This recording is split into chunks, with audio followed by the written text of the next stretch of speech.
दुनिया का सबसे खतरनाक रेसलर ब्रॉक लेसनर इस वक्त एक फ्री एजेंट है। WWE के साथ उनका कॉन्ट्रैक्ट एक्सपायर हो चुका है।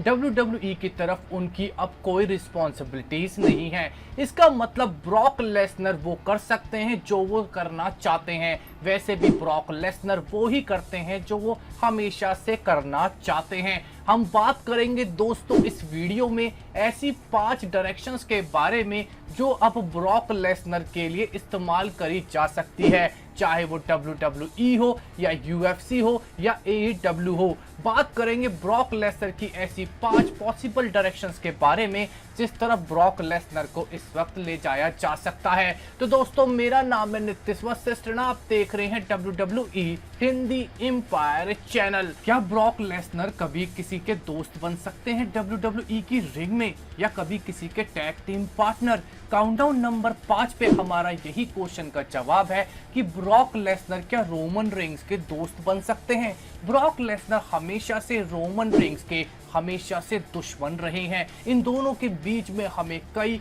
बेहतरीन मैचेस देखने को मिले हैं, चैंपियनशिप मैचेस देखने को मिले हैं, पर फाइनली क्या ब्रॉक लेसनर अब रोमन रेंस के दोस्त बन सकते हैं? क्या टैग टीम पार्टनर बन सकते हैं? पॉसिबिलिटी तो दोस्तों बन चुकी है, क्योंकि रिसेंटली रोमन रेंस ने पॉल हेमन की टीम को ज्वाइन करा है।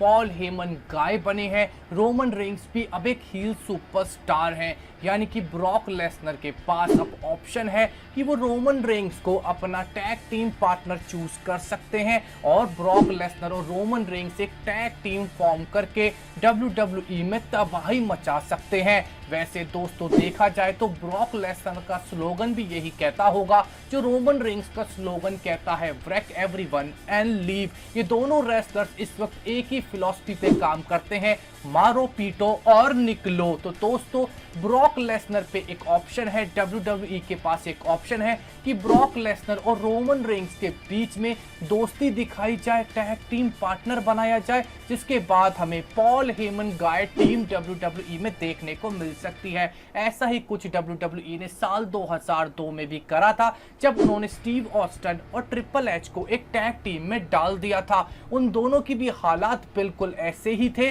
जैसे ब्रॉक लेसनर और रोमन रेंस के थे। वहां पे स्टीव ऑस्टन ने रिसेंटली अपना हील टर्न करा था, जिसके बाद उन्हें ट्रिपल एच के साथ कई बार फीचर करा गया था एक टैग टीम में, पर ट्रिपल एच को चोट लग गई और उस ग्रुप को, उस टीम को खत्म होना पड़ा। पर यहाँ पे ब्रॉक लेसनर और रोमन रेंस को एक साथ दिखाया जा सकता है और WWE के इतिहास की सबसे बड़ी स्टार पावर टीम बनाई जा सकती है। सबसे बड़ी डोमिनेंट टीम हमें WWE फ्राइडे नाइट स्मैकडाउन में देखने को मिल सकती है। इसके बाद दोस्तों हमारे काउंटडाउन पे नंबर 4 पे है, ब्रॉक लेसनर का कॉन्ट्रैक्ट WWE के साथ तो खत्म हो गया। ब्रॉक लेसनर के पास एक ऑप्शन है कि वो ऑल एलीट रेसलिंग में जा सकते हैं। WWE की राइवल कंपनी है AEW।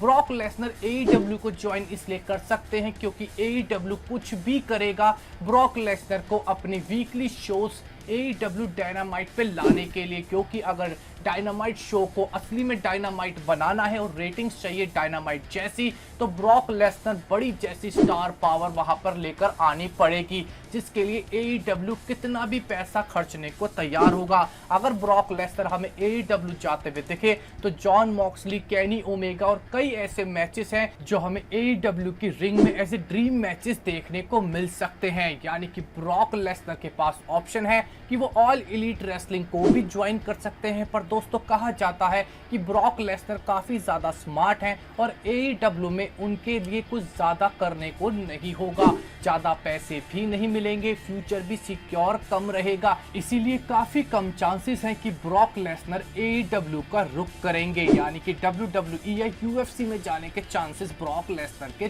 ज्यादा हैं। इसके बाद दोस्तों हमारे काउंटडाउन लिस्ट पे नंबर 3 पे है कि ब्रॉक लेसनर अपनी रिटर्न करें और WWE चैंपियन जो भी हो उस पे अटैक करें और चैंपियनशिप को रीगेन करें। ब्रॉक लेसनर का और WWE चैंपियनशिप या यूनिवर्सल चैंपियनशिप का चोली दामन का साथ है। ब्रॉक लेसनर आते हैं तो WWE या यूनिवर्सल चैंपियनशिप अपने पास कैप्चर कर ही लेते हैं।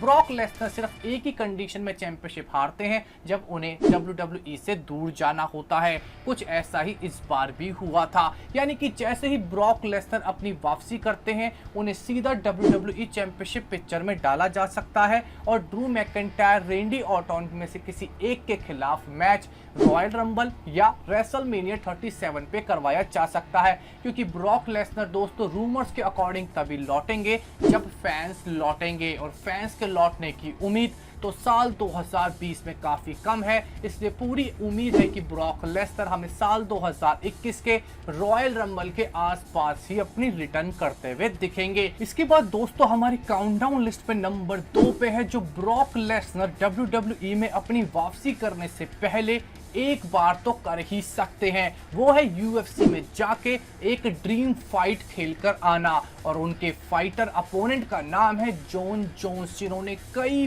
बार ब्रॉक लेसनर को एक UFC फाइट के लिए चैलेंज करा है। इवन UFC के प्रेसिडेंट ने तक कहा है कि अगर ब्रॉक लेसनर और जॉन जोन्स तैयार हो जाएं तो मैं इन दोनों के बीच में एक फाइट अप्रूव करने को तैयार हूं, और ये एक ड्रीम फाइट है। UFC को इससे बड़ा फायदा होगा। ब्रॉक लेसनर को UFC मोटा पैसा पे करने को तैयार है इस फाइट के लिए। WWE में रिटर्न करने से पहले ब्रॉक लेसनर एक फाइट तो UFC में खेलकर आ ही सकते हैं, और ये फाइट हो सकती है जॉन जोन्स के खिलाफ, जो कि काफी ज्यादा ब्रूटल फाइट होगी, क्योंकि जॉन जोन्स ने कई बार कहा है कि मैं ब्रॉक लेसनर को बहुत बुरी तरीके से पीटना चाहता हूं, जिसका रिस्पांस आज तक ब्रॉक लेसनर ने अपने मुंह से नहीं दिया है। हो सकता है ब्रॉक लेसनर सीधा UFC में जाके ही इनको जवाब दे आए। इसके बाद दोस्तों हमारे काउंटडाउन में नंबर 1 पॉसिबिलिटी जो ब्रॉक लेसनर के लिए यूज करी जा सकती है उनकी रिटर्न के लिए,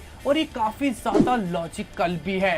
ब्रॉक लेसनर अपनी रिटर्न करें, रोमन रेंस के साथ एक टीम बनाएं, जिसके बाद ब्रॉक लेसनर रोमन रेंस पे अटैक करें और पॉल हेमन को बताएं कि उनकी और रोमन रेंस की जुगलबंदी ब्रॉक लेसनर को बिल्कुल पसंद नहीं आई है, इसीलिए उन्होंने रोमन रेंस पे अटैक करा और पॉल हेमन की भी साथ में पिटाई कर दें। जिसके बाद ब्रॉक लेसनर रोमन रेंस को यूनिवर्सल चैंपियनशिप के लिए चैलेंज करे, और पॉल हेमन जो रोमन रेंस के इस वक्त एडवोकेट बने हैं वो फिर से रोमन रेंस को धोखा दें और ब्रॉक लेसनर का साथ दें, क्योंकि सालों का साथ रहा है पॉल हेमन और ब्रॉक लेसनर का, जो हमेशा बना भी रहेगा। वैसे भी WWE के इतिहास में हमेशा से पॉल हेमन गाइस के बीच में लड़ाई होती आई है। CM पंक हो या ब्रॉक लेसनर, रायबैक हो या CM पंक, कर्टिस एक्सेल हो या CM पंक, सबने एक दूसरे के खिलाफ फाइट्स करी है। तो रोमन रेंस और ब्रॉक लेसनर के बीच में क्यों नहीं होगी, ये एक बड़ा सवाल है। यानी कि ब्रॉक लेसनर और रोमन रेंस के बीच में फ्यूचर का फ्यूड सिर्फ इसलिए ही हो सकता है who is real Paul Heyman guy in WWE। तो दोस्तों मैं आपसे इस वीडियो में क्वेश्चन पूछना चाहूंगा, आपको क्या लगता है कि ब्रॉक लेसनर के लिए इसमें से पांचों में से सबसे ज्यादा सूटेबल स्टोरी लाइन क्या है? क्या लगता है ब्रॉक लेसनर करेंगे? कमेंट सेक्शन में जरूर बताइएगा। हमारे वीडियो को देखने बहुत बहुत शुक्रिया। हमारे चैनल को सब्सक्राइब कर चलाते हैं शेयर। आपका बहुत बहुत धन्यवाद।